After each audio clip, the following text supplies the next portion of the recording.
Hello, my friend. Stay a while and listen. What's going on YouTube? It's Filthy and we're back with another video. Today we're talking about Diablo 3 Season 26, the fastest start.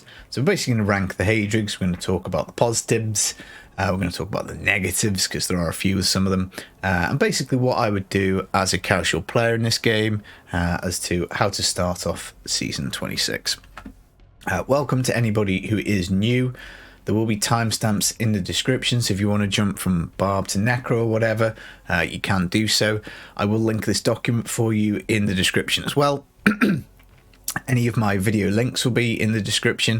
And as always, guys, thumbs up brightens my day. So what have we got that's new?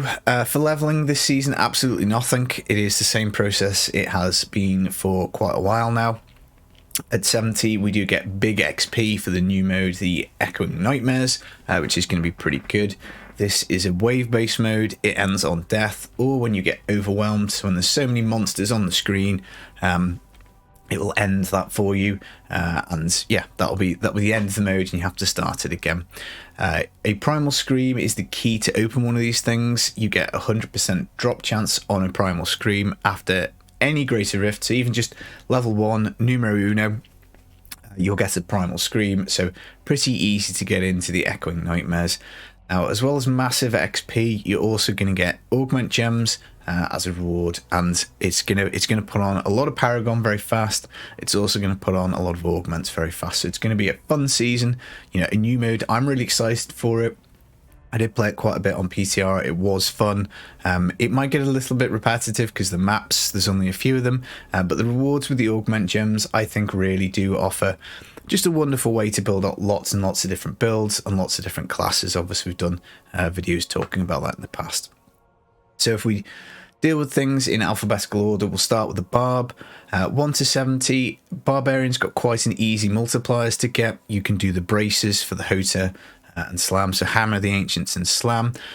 Incidentally, 2 out of the 3 spears now have multipliers because the Raycore build, which we'll get to in a minute, has been buffed, and 2 out of the 3 spears carry modifiers for Weapon Throw and Ancient Spear.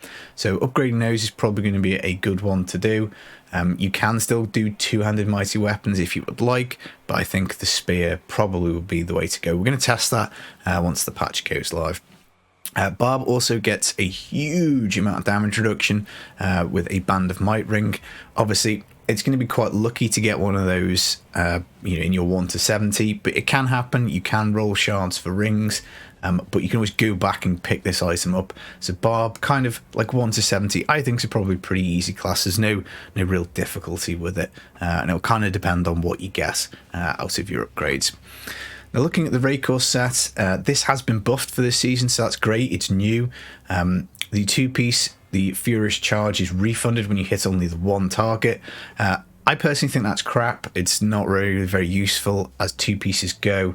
You know, as you're unlocking your season journey, it's not going to be much use to you. For the 4-piece, you do get all the runes on Furious Charge. I always like it when that happens. You get a damage buff of about 1000%. To Furious Charge. It's not amazing, but it is quite decent, and you also get increased Ancient Spear and also Weapon Throw, depending on, I know it's just Ancient Spear, isn't it, but it's dependent on how much life you're missing. So again, a bit of damage on the 4-piece.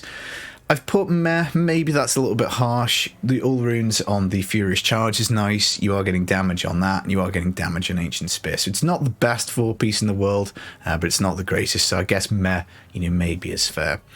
The 6-piece, when we hit with Furious Charge, we build up stacks, we get big damage on Ancient Spear, and we can build this up to 100 stacks for max damage. Now this looks like it's probably going to be an A-tier build, obviously from PTR. I have recorded a video on it, I haven't released it yet, I haven't edited it, but it does look like a pretty strong build. Not the strongest, there are a few issues with it, which again we'll come to in a little bit. But it's very strong, and also, it has been changed. So if we look at the positives of picking a Barb, getting your Raycore set from Haedrig, well, it's buffed. and it's fun. Now, fun obviously is totally in my opinion. I do think a few people maybe weren't quite so hot on the idea of it being a fun one, but it is definitely an A tier build. T16 will be very easy with Raycore because it's just got such high damage. It's going to be good for speed farming, and it's also going to be good for pushing. I'm not sure whether it's going to be better than Whirlwind for pushing. I'm not sure it's going to be better than Whirlwind for the Echoing Nightmares mode. But it's also going to be very easy to gear because obviously, as we showed earlier, there are only 3 spears in the Barb loot pool, and 2 of them, the Ariat's Law and the 300 Spear, we're going to be using with Raycore. So getting these is going to be pretty easy, super easy, barely an inconvenience. I feel like I've got to get that in every video now. And Barb also gets that 80% damage reduction with the Band of Might ring, as we talked about earlier. So in terms of setting this up, this is probably one of the easiest builds to put together in the game, because we don't, we get the damage reduction very easily. We get the damage modifiers very easily. If we do want to talk about negatives of the Raycore set, why would you not want to pick a Barb? Well, the playstyle is possibly clunky. You do have, the way it works is you throw, the boulders hit, they expand out and hit stuff, so it's quite good for AoE. It's not got great single target. Also, if you're not at like max fury, it is a bit clunky.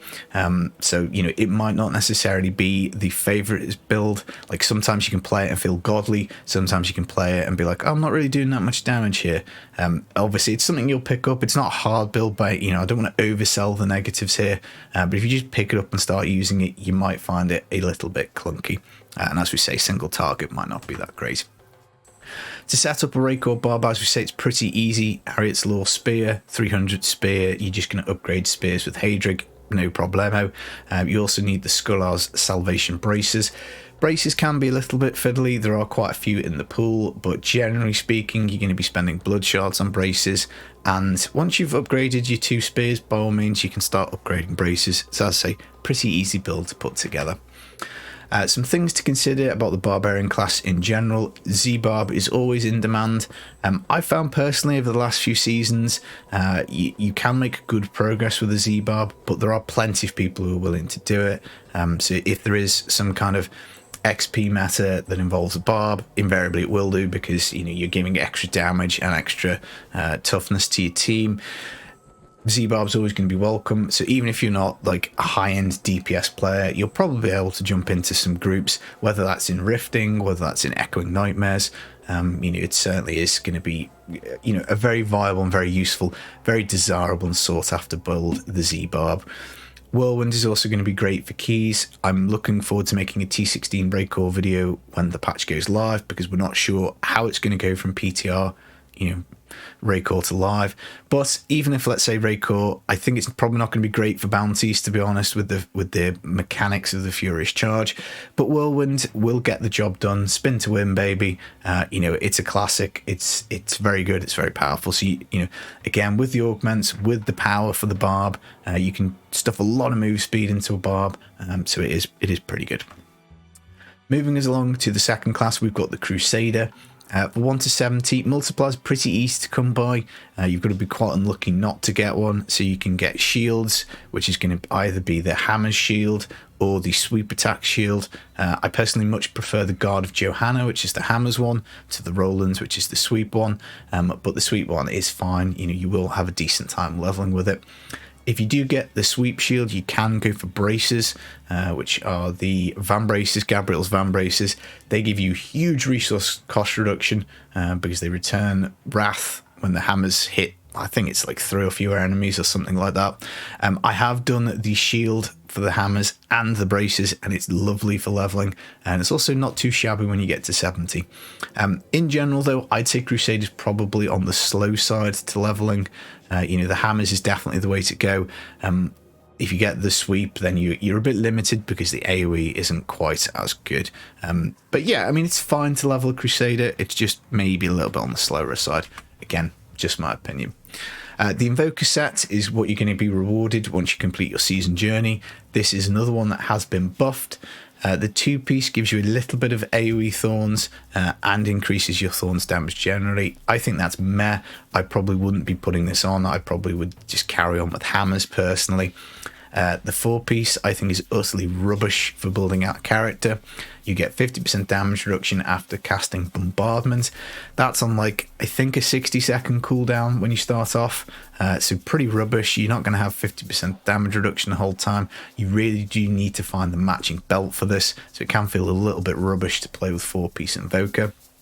And then the 6-piece, increased attack speed and huge Thorns damage. The AoE has improved a little bit on the Invokers, but honestly, probably not enough to make it fun. So let's talk about the positives of the Invoker. It has been buffed, and that is it. Full disclosure, I don't like this build. I've never liked Invoker Thorns. It's always been something that I've struggled to enjoy playing. I've tried to make T16 guards with it and all sorts of stuff. I've just never really enjoyed it. If we look at the negatives, as I say, I don't like the playstyle. That might just be personal to me. If you're one of those players who loves Thorns and loves single target kind of builds, more power to you. But I would say that this is utterly awful for keys and bounties. Maybe there's something that could be done with Bombardment. I've never really tried. I would much rather play Aegis of Valor. I'd much rather play Akan Condemn. I'd much rather play Legacy Dreams Condemn. Just almost anything rather than Thorns. So I'd say it's pretty much just a push build, and it's not going to be great for the Echoing. I should have written this on. It's not going to be good for Echoing Furies because it's just going to kill a little too slowly, I think, for me. What do you need if you do want to suffer through the pain and build an Invoker? Well, I say you need the Aegis of Valor set because it's that bad. If you do go for the Thorns, though, the Belt of the Trove, which is the one that automatically casts the Bombardment for you, is definitely the most essential item. But other than that probably should be in the positives. Really easy to build because other than that, you just need Thorn secondary rolls. There are best in slot items, Akarat's Awakening Shield, a Pig Sticker, Justice Lantern, Ring. There's lots of things that you can use, but if you want to just get yourself motoring with Invoker, all you really need is the Belt of the Trove, and the rest of it you can piece together as you go. Just remember, you need your Thorns damage in your weapon, and Thorns cannot crit. Things to consider in Crusader in general: the Norvald set has been nerfed slightly. It's not a big nerf. I didn't test it on PTR, so I can't really compare. But again, given the vast amount of Paragon juice and augments early on with this season with the Echoing Nightmares, you will have no problem playing Aegis of Valor for speeds, bounties, keys, and all that stuff. And in general, Crusader is used in groups a lot. I can see it being used in the Echoing Nightmares. Generally speaking, it's a little bit later on into the season that the Crusader shines. But, bear that in mind a little bit. I think basically there are more powerful speed options, is what I'm getting at. Speaking of which, we come to the Demon Hunter. Now, the 1-70 is probably pretty good. We get a guaranteed multiplier, so if we upgrade daggers in the cube, there are only 2 options, one of which is a Fan of Knives, which gives a really big AoE damage on like a stacking increasing effect the longer it goes before using it, the bigger the damage is. And then you get the Carle's Point, which is the Impale Dagger.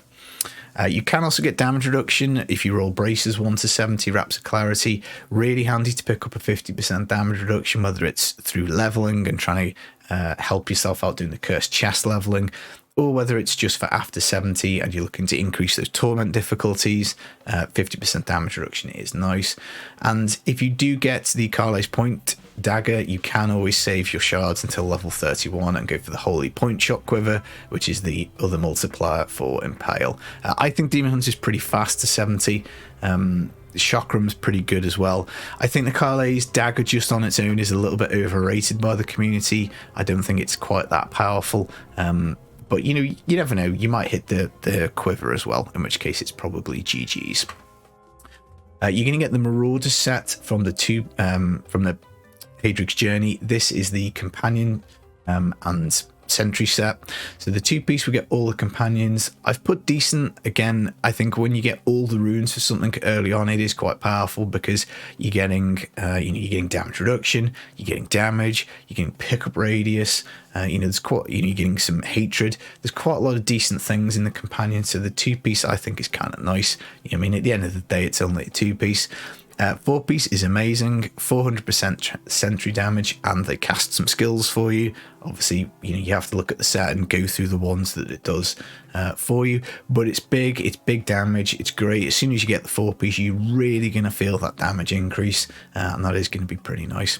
6-piece, massive damage for certain skills, again tied to whichever ones that the sentry has, but Marauder 6-piece absolutely slaps, and it is very, very strong. So all of the bonuses I think for the Marauder are really nice, 2, 4 and 6-piece. If we look at the positives for picking a Marauder set and a Demon Hunter, T16 is instantaneously pretty much out the box. We've done a recent video on that. There are different ways that you can play that, but if you do go for Cluster Arrow and you find a couple of accompanying pieces, T16 is very easy. It looks like the Marauder Demon Hunter, as things stand, is going to be probably the best build for the Echoing Nightmares. It's got really good AoE coverage, it's very strong. Should power you through that pretty easily. Marauders is an excellent GR push and pretty decent speed farm build as well, and as we say, it does work with a lot of modifiers, so multi-shot, impale, cluster arrow. You're not kind of like limited to just cluster arrow, so you might be able to find things as you go and maybe build something up as you work your way onto a cluster arrow. If we do look at some negatives for rolling a Marauder Demon Hunter, you probably noticed in the 2, 4 and 6-piece bonuses we don't get any damage reduction. You can take the Guardian Turret rune, that gives you 25% on your sentries.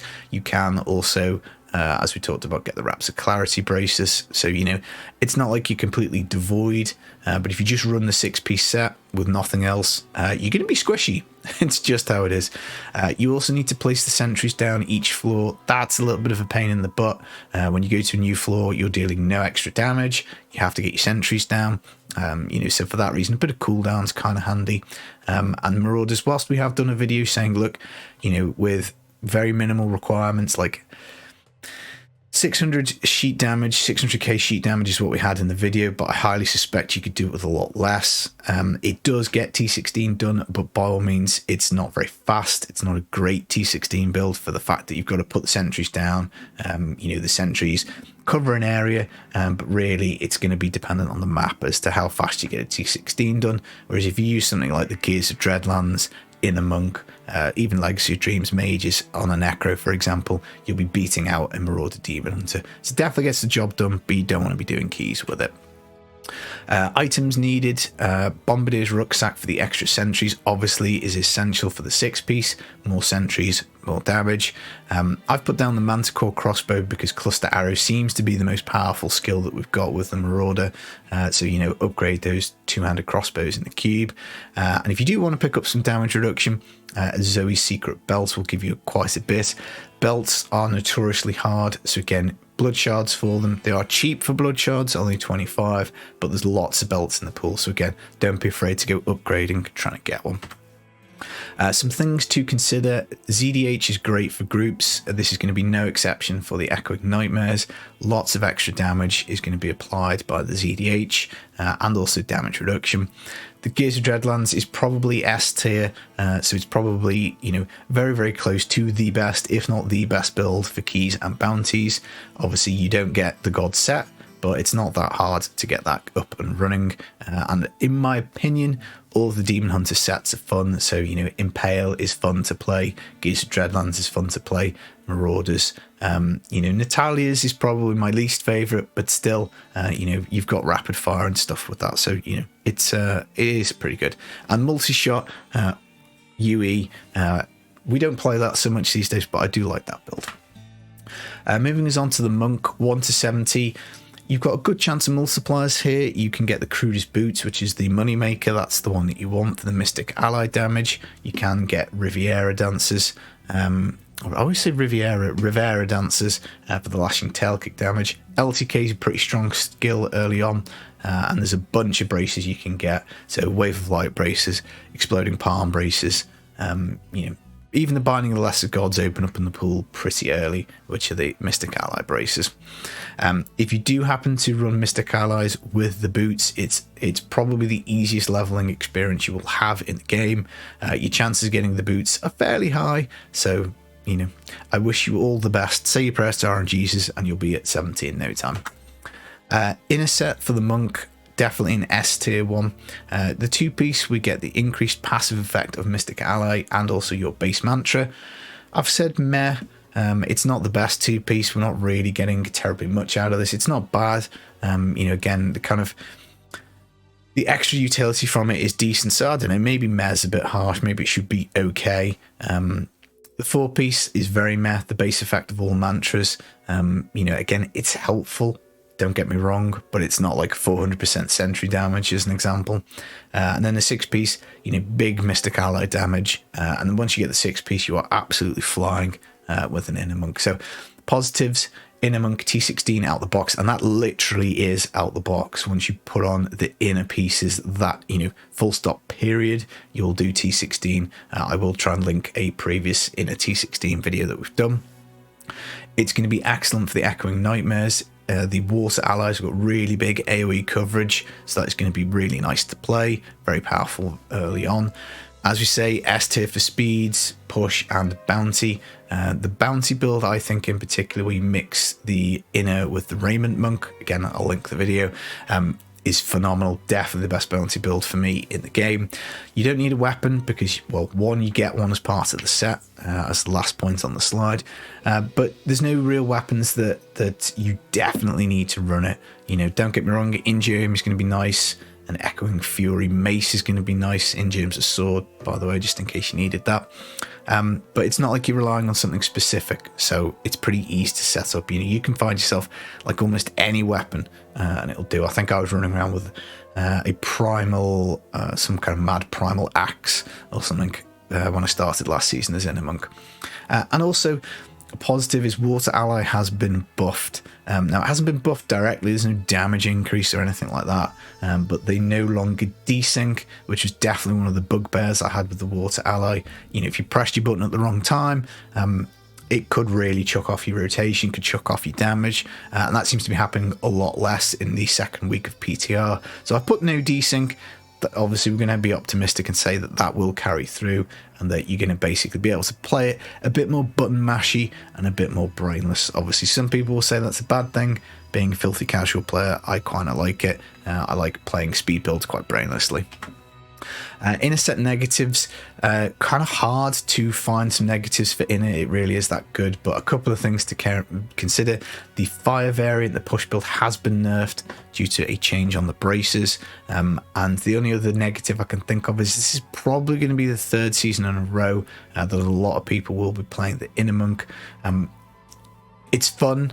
It's a nice build to play, but almost anything kind of can get a little bit stale. Which again, going back to the season theme, the absolute shit ton of augments we're going to get, it's going to be very nice for you to just jump around and play a load of different stuff without really feeling like you would grind your face off to get it up. Like let's say you fancy playing a bit of Patterns of Justice, you can aug it out very fast. It's not too much of a problem. For setting up the Inner Monk, you do need the Crusader boots, as we talked about. They're a level 1 item. They go in a cube, very easy to get. And then the Binding of the Lesser Gods, same point with braces. There's generally a few in the pool, not the easiest, but not the hardest. 25 blood shards, and you can upgrade them. And pretty much that's it. Rock and roll after that. You can also go for the Cyclone Strike Shoulders, Lefebvre's Soliloquy. They'll give you some damage reduction, if you need them. I don't think there's no Inner Shoulder, so they probably should be on that list as well. But yeah, that's some damage reduction. But ultimately, Crudish Boots, Binding Lesson Gods, you'll be crushing stuff very fast. Some things to consider for the Monk: it's very easy DPS in solo or in group. So if you're grouping and you want to be the DPS, Monk is absolutely fine. If you want to just do it yourself, Monk is S tier, so that is good. Obviously, as we say, S tier for speed, keys, bounties. And if you do get bored of the Inner Monk, well, you can very easily swap over to Wave of Light, which is lovely to play. Always nice to blow up the screen with that. And then if you want to, watch some Netflix or whatever it is, or maybe some more of my videos whilst you're playing, Tempest Rush is absolutely fine. Hold down right click, job is done. Z-Monk is not something that's very popular, but You might find that some people play it for the shielding, possibly in the Echoing Nightmares. We'll have to sort of see how that goes. But again, even if, let's say, you're not building yourself out a DPS one that you're getting finished very quickly, you could always look for a Z Monk. And Z Monk, I think there are ways of like making it pretty much fairly tanky. You can take like the necklace that makes you immune to poison damage or fire damage for the explosions in the Echoing Nightmares. So again, that's something we'll have to think about. Moving on to my favourite class, the Necromancer. 1 to 70 is always very easy as the Necro. You get 100% access to multipliers. It's guaranteed. No, unless you mess the process up, it is 100% chance. Two-handed size, you upgrade them in the cube, and you're either getting a Rylina's Shadow Hook for just general damage, you're getting a Nair's Black Death for poison damage, so on and so forth. You're always getting damage as a Necro. You can also get the Corpse Explosion gloves, which can be kind of nice. Obviously, Corpse Explosion got buffed a few patches ago, super OP for leveling, just blows up the whole screen, which does make the Cursed Chest very easy as a Necro. Even without the gloves, it's pretty easy. You get the gloves, it's very easy. You get the gloves and the poison modifier, ridiculous. If you get yourself the Rylina's Shadow Hook, that just does damage generally. You could get yourself a Blood-Tide Blade. That would offer you a lot of Nova damage, so very easy, I think, to level 1 to 70. Necro's going to get the Pestilence set. So this is like the Corpse Lance, Corpse Explosion type set. The 2-piece, you consume a corpse to fire out a Corpse Lance. So all you have to do is put on Devour, even Devouring Aura. So you just put it on, it'll auto-consume the corpses for you. That will fire Corpse Lances around the screen. This is, for a 2-piece, it's probably one of the best in the game. Super OP. Corpse Lance is a very nice damaging skill. And all you have to do is use a corpse, and it fires one automatically for you. 4-piece, 50% damage reduction is very meh. It's not really doing much for us. And then 6-piece, damage for Corpse Lance and Corpse Explosion. As always, damage on the 6-piece. Some positives of playing a Pestilence Necro. It can be a very fast build when geared correctly. So that's for GR speeds and keys. Maybe it's the best GR speed for the Necro. Rathma will probably go a lot higher than Pestilence, but Pestilence is going to be faster. The downside really with the Pestilence is it all does require good gear. So not only in terms of the items you need, there's lots of items for Pestilence Necro to get. You also need good rolls. You need a lot of cooldown reduction to flip Land of the Dead as many times as possible. So I think it's hard to gear well, especially early in a season. Necromancer is also an extremely squishy class, and dying sucks. So you go back to Barb and you say, well, 80% damage reduction, plus Barb's got a load of skills that will buff up its toughness. You look at Necro and yeah, very squishy in comparison. I'd also say, from a casual point of view, a Pestilence Auto Lancer is a bit of an unforgiving playstyle. Personally, if I'm doing keys, I prefer Legacy Dreams Mages. If I'm doing bounties, I prefer Legacy Dreams Mages. And even if I'm doing speeds, I probably prefer Legacy Dreams Corpse Explosion. But that's just personal opinion. For the Pestilence set, items needed, there's a whole bunch of them. Crispin Sentence, which is the one that gives you the extra damage for slowed enemies and triple that effect for like hard CCs. That's a ring, very hard to get. Corpse Whisper Pauldron Shoulders, which buffs up the Corpse Lance damage. You're going to need them. You need a Johnstone Necklace, again giving Corpse Explosion and Corpse Lance damage after Land of the Dead has expired. You're going to need some CDR, so high cooldown reduction requirements. That's an Ingeum Sword, the Zodiac Ring, Messerschmitt's Reaver, which is a 2-handed axe. So again, quite the shopping list for cooldown. And then you're also going to need some more DPS. So that's either a Rylina's or Nair's. 2-handed size. They're easy to get. But all in all, I think to actually get a Pestilence up and running, I'd say out of all of the classes, this is probably the hardest one to build out to a finished build. Some things to consider: the hard CC, so the freeze, does not work in the Echoing Nightmare, so you do suffer a bit of a loss of damage as a Necromancer. I also don't think Rathma runs are going to be as popular next season as Echoing Fury, Echoing Nightmares will be the XP meta, no doubt, and I don't think that's going to revolve around rats, because rats are just going to be too squishy and they're going to lose a lot of damage with the freeze mechanic. And with that in mind, Z-Neck probably will be in less demand. You will still get the stacking guaranteed crit chance from the Corpse Lance that you'll take with the Z-Neck, so I'm not saying it's impossible, but I think a Z-Neck will probably be less in demand than last season.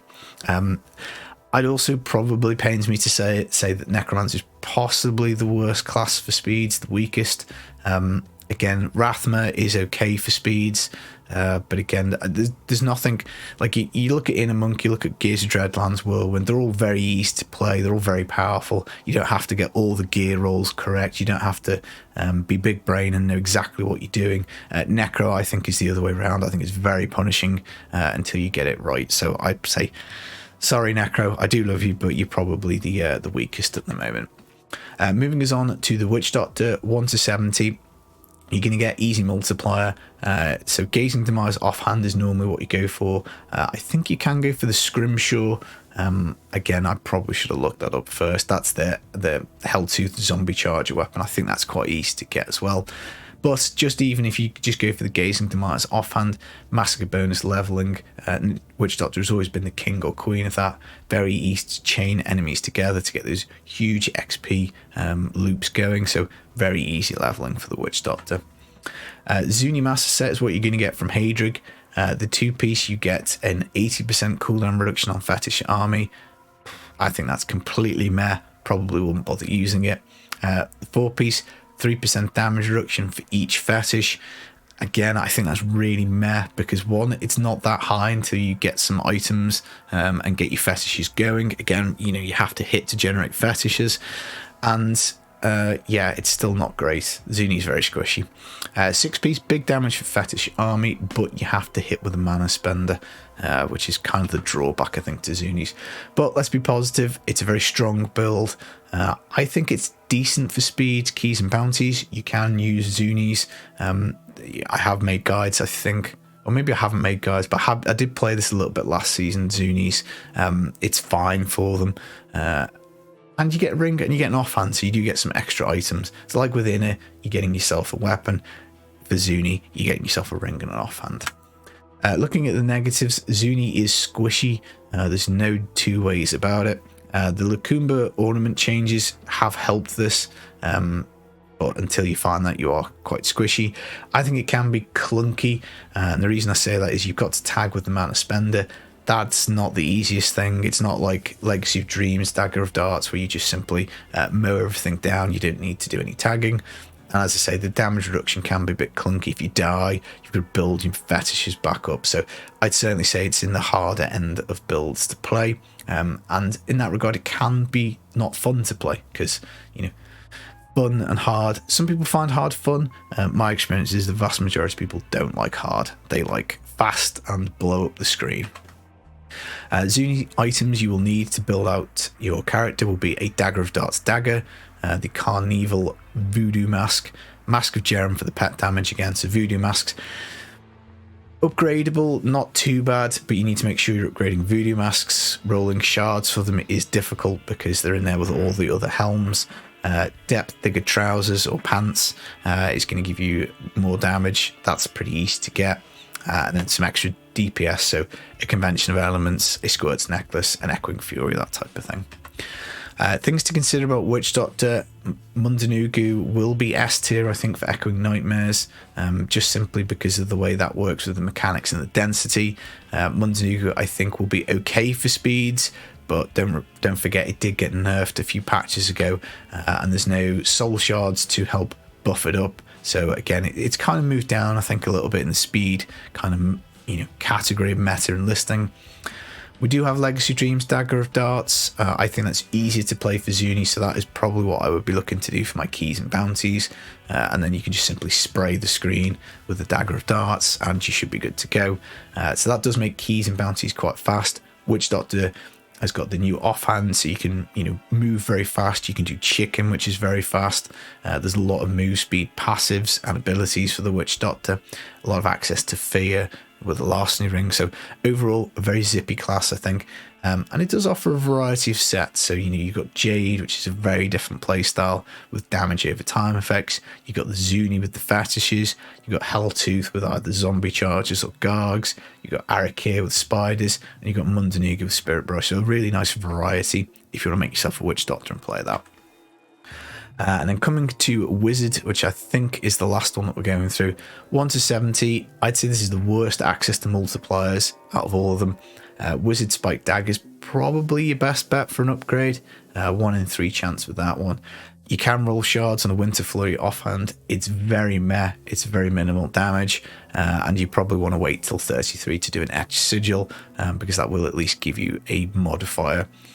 Hardest leveling in the game, I think, for me, Disintegrate is really nice, but overall, I just think you're kind of squishy. Chances are you're not going to have a multiplier. So all in all, I think, particularly solo, probably one of the harder ones to get to 70. Now, as your season journey, you're going to get rewarded with the DMO set, so the Delzir's Magnum Opus set. The 2-piece, you get the slow time cooldown reduction. So DMO works around the slow time bubble. You pop it down on the screen, and you basically get time off it whenever you hit with certain spells. The most meh skills of meh ever in the 2-piece. This is really, really bad. The 4-piece, 60% damage reduction for being in the bubble. Again, really meh. I mean, at least it's some damage reduction, I guess, but it's not really going to help you. 6-piece, big damage for enemies that in the bubble or go in the bubble and then go out the bubble. And generally speaking, the 2 skills that are most commonly used are the Frozen Orb and the Twister. Some positives about DMO: we get to use Frozen Orb, which is big yay, because obviously that's a classic from Diablo 2. It does work with a decent amount of skills. That Spectral Blades is another example of one. So it's not limiting you to just a few skills, so you can build something to get going. Being a ranged build and having the bubble, which will slow enemies mostly, it does offer quite a bit of protection. And it might well be decent for Echoing Nightmares, again, because the bubble is on the ground. Normally one of the worst things about DMO is as you're trying to speed and travel through a rift, you've got to keep putting the bubble down, the bubble down, the bubble down.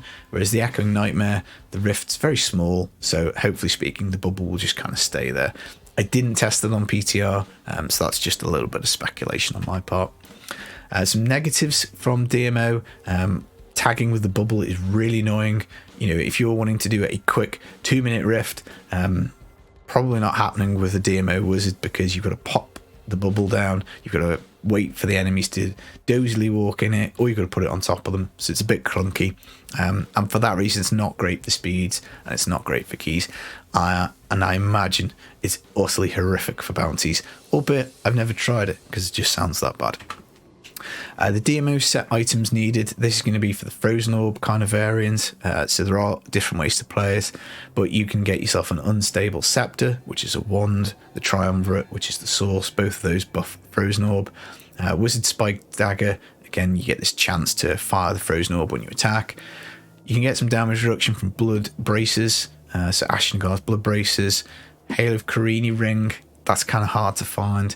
And then just some more DPS items, because it is a little lacking in damage, so squirts, conventional elements, that type of thing. So again, probably on the harder end of the spectrum to build out. Some things to consider for Wizard: I think Firebirds is still going to be the Wizard King for speeds and push, probably also the Echoing Nightmares. Again, I didn't do any Wizard on PTR, but I suspect that's going to be your best bet to get as far as you can with the Echoing Nightmares. Hydra's is one that I've always liked. I've got a soft spot for it. It's my favourite key and bounty build for the Wizard, and I still think that's going to be the case next season. But overall, Wizard is just a little bit lackluster. The Talrashish set is not very powerful. You can do T16 with it, but ultimately that's probably about where it goes to, which is a bit of a shame. That works on elemental damage. That should be more fun. Firebird obviously did get the buff and then the nerf. Yeah, there's just not much going on with Wizard, so there's not really much that's changed, so a little bit lackluster. Right, so I guess we get to the kind of conclusion of the video. Who would I pick? I think my number one choice for the fastest start is going to be Monk, and that's just simply because Inner is incredibly powerful and requires almost no pieces pretty much to put together. If you're doing solo, probably it's more important, not more important, but it's better choice solo, I think, again, for those reasons. You know, Demon Hunter in second. There's not much between these 1, 2, and 3, but the Marauder is super strong. Be more inclined to pick DH if it was grouping, just simply for the fact that you'll have access to the ZDH, very easy to gear up your Gears of Dreadlands, or improve your Marauder gear with that. And then third, Barb with the Raycore. Again, Raycore I think is going to be fun, it's new, and you can always Z-Barb in group. So I'd quite happily pick any of these three. I think these three are the clear standouts. After that, Zuni Massa is probably pretty decent. DMO not so much. Thorns, yuck. And Necro, I think, as I say again, Necro is not in a great spot either. So these are the main three I'd be considering. I know one person I'm going to play with is going to be doing Demon Hunter. I suspect one other person I'm going to play with is going to shout Barb. So maybe that'll leave me on Monk, or maybe that'll leave me on a second DH. I don't mind starting Necro, because I tend to play a little bit of Necro every season anyway, so I don't mind making any of the characters to start off with. But if you're asking me for what I would be choosing from, it'd be these three. Do you want to play something new? Go for Barb. Do you want the best for the Echoing Nightmares? Go for DH. Do you want just overall best build in the game? Go for the Inner Monk. I think that's probably how I'd phrase it. So thank you for staying to the end of the video. Jesus, that was a long one. Any feedback is welcome. Did you like this style of video? Did you like the slides? Is there any information more that you would have liked? You know, would you have liked some gameplay? Was it too dry? Future video wise, what would you like to see? Starter guides, build guides. Do let me know, because ultimately I make these videos for you guys, and if you're not enjoying them, well, I need to fix that. And as always, like, subscribe, and any super thanks, any way you can help me to make these videos, is greatly appreciated. But I think that's all I've got to say on season 26. Very excited for it. As always, I think it's going to be a good one. Stay safe. I've been the Filthy Casual. Peace.